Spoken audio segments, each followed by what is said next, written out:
मिला भर हम जनुआ आ करे रजी हो। अच्छा तो रहुआ आर्मी लवर बनी। अच्छा वहाँ के आर्मी लवर बतानी हाथ उठाई ऊपर ऊपर हाथ उठाई जे भी आर्मी लवर हो कि नौकरी लगी तोहरा ऑर्डर पर आ भेजी दो देवी माई बॉर्डर पर कि नौकरी लगी तोहरा ऑर्डर पर आ भेजी दो देवी माई बॉर्डर पर कि हमर सपना साकार माई कर दी हो। कि हमर सपना साकार माई कर दी हो। कि हैया रमिला भर हम जनुआ करे रजी हो। आ रमिला भर हम जनुआ करे रजी हो। देह पर चढ़ा दो देवी मैया बरदी हो।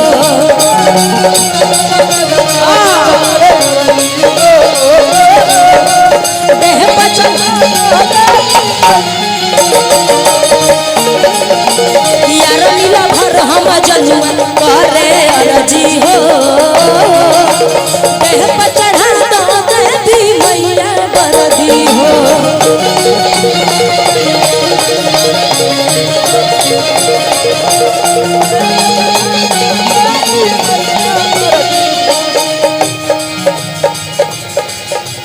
क्या गर्दा चले जियो हो। अरे तनी अच्छा लगे तो ताली बजा के। देह पर चढ़ा दो देवी मैया बरदी हो।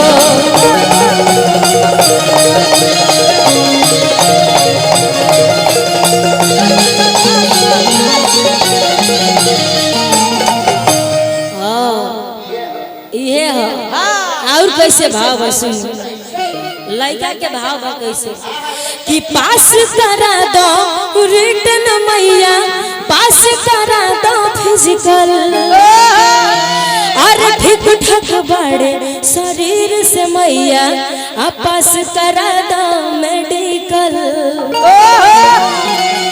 कैसे बतानी म्यूजिक के साथ कि पास करा दो रिटर्न मैया पास करा दो फिजिकल ठीक ठाक बड़े शरीर से मैया पास करा दो मेडिकल।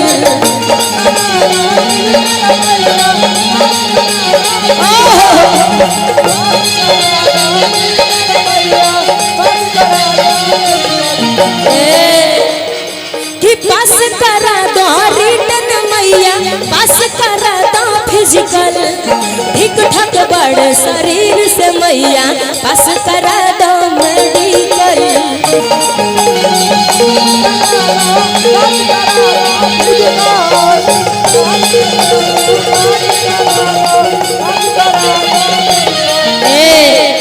अच्छा हेने के बार में लभरतनी हाथ उठा हम जानता नहीं सबे कोई मोबाइल ले ले मोबाइल में बिजी।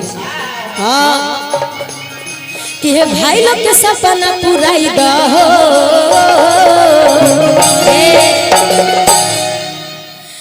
आहे सब भाई लोग के सपना पुराई दो।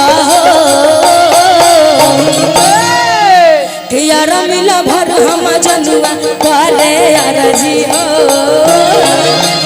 देह पर चढ़ा दो देवी मैया बरदी हो।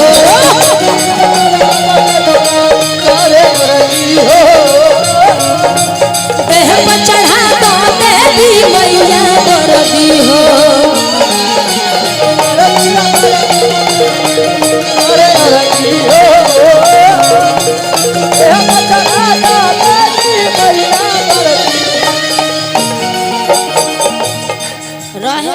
भक्ति हाँ शक्ति में चले। हाँ ढेर भक्ति भल। हाँ अभी सोहर गायक बन हमने की।